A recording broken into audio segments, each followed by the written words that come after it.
Fala pessoal, sejam muito bem-vindos aqui ao canal da Sam mais uma vez. Meu nome é Maurício Demetrio, sou cirurgião bucomaxilofacial. Estou aqui para clarear um pouquinho os conhecimentos de vocês sobre a cirurgia ortognática. Se você ainda não está inscrito aqui no canal, já ativa as notificações aqui embaixo, se inscreve no canal que tem muita coisa para vocês aprenderem aqui com a gente, hein? Bom, hoje eu vou falar um pouco para vocês sobre a parte de pós-operatório, tá? A gente já teve um vídeo aqui lançado no canal sobre pré, já teve um vídeo aqui no canal lançado sobre transoperatório e agora, dentro das medidas e da filosofia da cirurgia minimamente invasiva, o que a gente pode implementar no nosso pós-operatório. E aí eu vou separar da mesma forma como eu fiz na última aula, em 4 tópicos.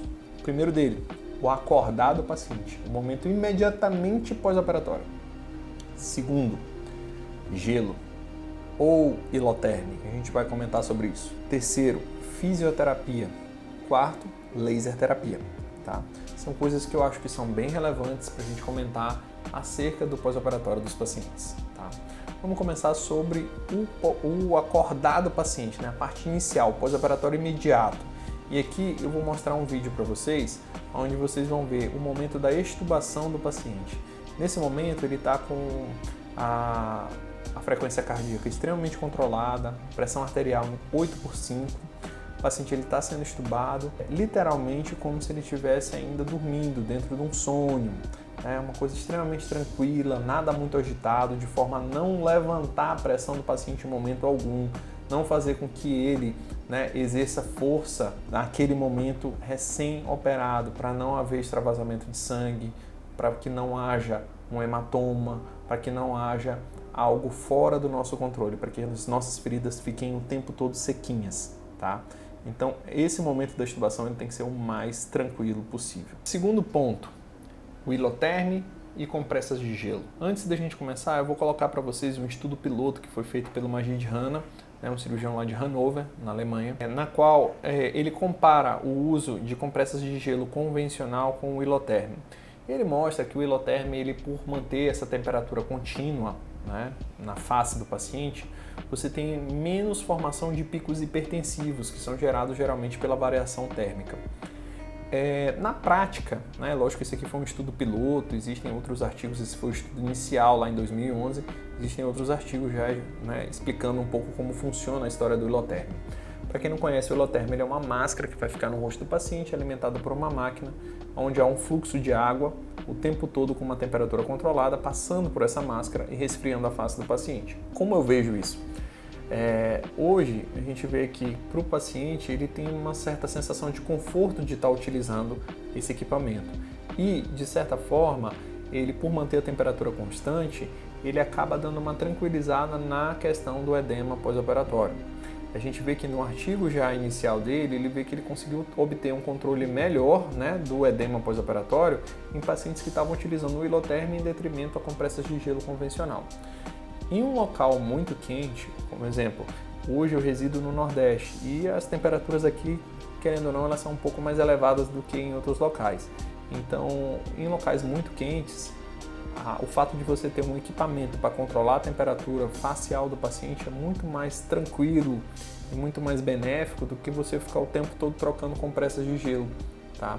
Então eu vejo que isso pode ser um fator extremamente interessante aí na recuperação do paciente, certo? Então aqui eu vou mostrar para vocês uma paciente que está utilizando o hiloterme. Geralmente a gente coloca o hiloterme acoplado por cima da nossa bandagem, a gente vai discutir isso lá na parte de fisioterapia, tá? O hiloterme você consegue configurar ali quantos graus você quer que essa máscara fique, certo? E aqui tem um relato de uma paciente, uma paciente classe 3, foi submetida à cirurgia ortognática, aqui o momento operatório, a máscara é instalada já no pós-operatório imediato, e aqui a paciente com 7 dias pós-operatória, com uma boa abertura de boca, com um edema controlado. Vocês veem que está tão recente que ela ainda está com a marquinha do Kirchner, na nossa referência vertical. Então, realmente um edema bastante controlado de face e com um resultado dentro do que a gente considera como ok. Aqui, falando já um pouco sobre a fisioterapia, então a gente tem esse artigo que foi publicado aí em 2015, por um grupo da Índia.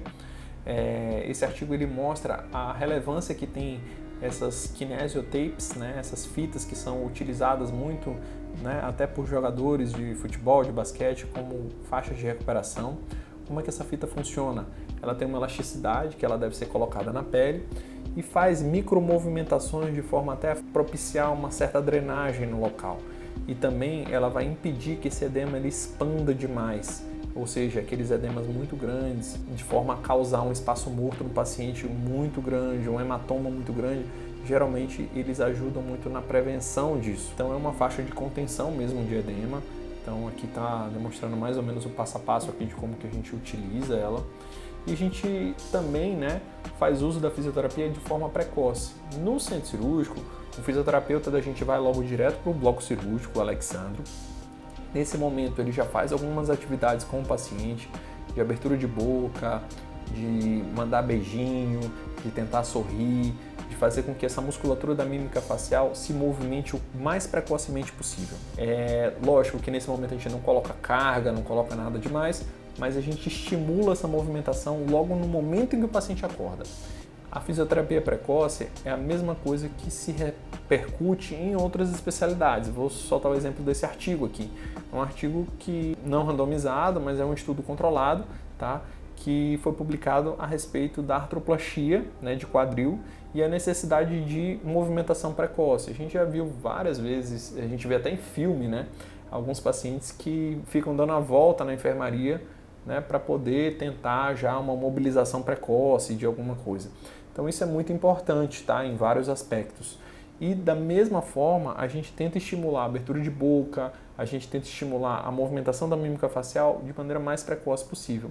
Nesse vídeo vocês olham o paciente ainda com os pontinhos, com mais ou menos aí 5 ou 6 dias de pós-operatório, com uma abertura de boca excelente, mas porque ele vem sendo estimulado desde o início. O fator que influencia diretamente, né, a abertura de boca inicial é o uso ou não dos elásticos. Se tua fixação for extremamente estável e você não precisou dos elásticos, ótimo, porque você pode carregar na tua fisioterapia, tá? Lógico que carregar que eu falo utilizando única e exclusivamente a musculatura do paciente, sem carga, né, propriamente dita, mas forçar um pouquinho mais essa tua abertura de boca para que você consiga ganhar um resultado melhor. E isso, lógico, favorece a recuperação do paciente em vários aspectos. Tá? Por último, a gente fala sobre o laser. Talvez foi até uma das últimas coisas que a gente conseguiu implementar de uma maneira mais adequada aqui no nosso protocolo. Quem faz o laser hoje pra gente é o nosso próprio físio. O Alexandre fez um curso voltado para isso, na qual ele consegue ir no bloco cirúrgico, já fazer as aplicações iniciais e depois ele mantém todas as consultas, né, que vão sendo feitas pós-operatório do paciente para os retornos relativos à fisioterapia. Então ele faz todo o protocolo de laser para que o paciente ele favoreça essa recuperação da melhor maneira possível. E aqui eu coloco para vocês um resumão dessas 3 aulas que a gente teve, de pré, trans e pós-operatório. Uma tabelinha que eu montei com tudo que a gente pode fazer para tentar reduzir o edema pós-operatório dos nossos pacientes, indo de acordo com a filosofia da cirurgia minimamente invasiva. Então, no pré-operatório, a gente falou sobre dieta, medicamentos, planejamento virtual, customização de placas, tá? Seja ela pre-band, seja ela pré-dobrada no nosso consultório, seja ela já customizada mesmo a nível de fábrica. Transoperatório, o ácido tranexâmico, hipotensão induzida, tempo cirúrgico e técnica operatória. E no pós-operatório, como a gente falou agora, o despertar da anestesia, hiloterapia, fisioterapia e laser, tá? Essas são talvez as medidas mais importantes para que a gente possa ter uma recuperação pós-operatória adequada, tá? E aí eu queria finalizar essa aula mostrando para vocês e fazendo um comparativo de uma maneira mais geral sobre o efeito do Dunning-Kruger, que é uma coisa que eu acho que se aplica muito ao que acontece dentro da cirurgia minimamente invasiva. Às vezes, a gente vê uma pessoa que fez um curso de 2, 3 dias e acha que ela já está completamente dentro da curva da cirurgia minimamente invasiva, que ela já entende tudo sobre o assunto. Isso que eu estou mostrando para vocês numa aula curtinha, às vezes não é o todo, né? A gente faz um curso em cadáveres, a gente tenta protelar isso o máximo dentro da formação do cirurgião, do residente, né? E aí tem esse vídeo do Paulo Musi, que eu vou deixar aqui, para que vocês possam ter uma noção mais ou menos como funciona esse efeito Dunning-Kruger e como se aplica dentro da cirurgia minimamente invasiva. 2 psicólogos, em 1999, Dunning e Kruger, eles fizeram um estudo sobre o que era a curva do aprendizado. E eles queriam entender o que era... Esses caras são foda. Esses caras são foda. E eles queriam entender o que era, na verdade, a percepção do conhecimento. Então eles fizeram um teste muito simples e maravilhoso, que era o quê? Eu faço pergunta para grupos distintos que têm níveis diferentes de conhecimento sobre um assunto. Só que eu também pergunto para eles quanto eles acham que eles sabem daquilo. E o que Dunning-Kruger descobriram lá em 1999? É o seguinte... Dunning-Kruger acabou virando o nome da curva, né? Exatamente. Que o sujeito que menos sabia era o que mais achava que tinha conhecimento daquilo. Então o cara fala, eu sei 70% disso, eu sabia 20%, né? E existe um corolário. O cara que mais sabe, ele acha que sabe menos do que ele sabe, porque ele está tão acostumado a ver isso que ele acha que é óbvio.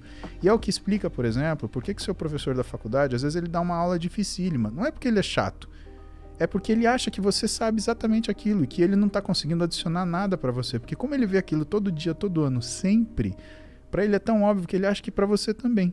Né? É a história, o idiota nunca tem dúvida, né? E o sábio é o que mais dúvida tem. Bom, como vocês viram, né, isso funciona como se fosse essa curva aqui, onde você tem a confiança da pessoa com o conhecimento que ela tem na área. E geralmente a pessoa que acha que mais sabe sobre o assunto, realmente é aquele cara que pouco sabe, né? Então, eu me considero uma pessoa que, por mais que esteja fazendo desde 2018, eu aprendi com o professor Suene. E eu ainda estou engatinhando na curva, ainda tem muita coisa ainda por vir. Acho que cada vez mais a nossa especialidade ela vai migrar para essa área e a gente vai aprender mais, vão surgir equipamentos novos, uma piezo melhor, várias coisas vão surgir, as placas customizadas vão facilitar e tudo isso vai progredir para um caminho que provavelmente não tem mais volta. A cirurgia minimamente invasiva ela vai ser uma realidade dentro da cirurgia maxilofacial, questão de tempo. Resta saber se você vai entrar nesse fluxo ou se você vai ficar para trás. Bom, pessoal, esse foi mais um vídeo, espero que vocês tenham gostado.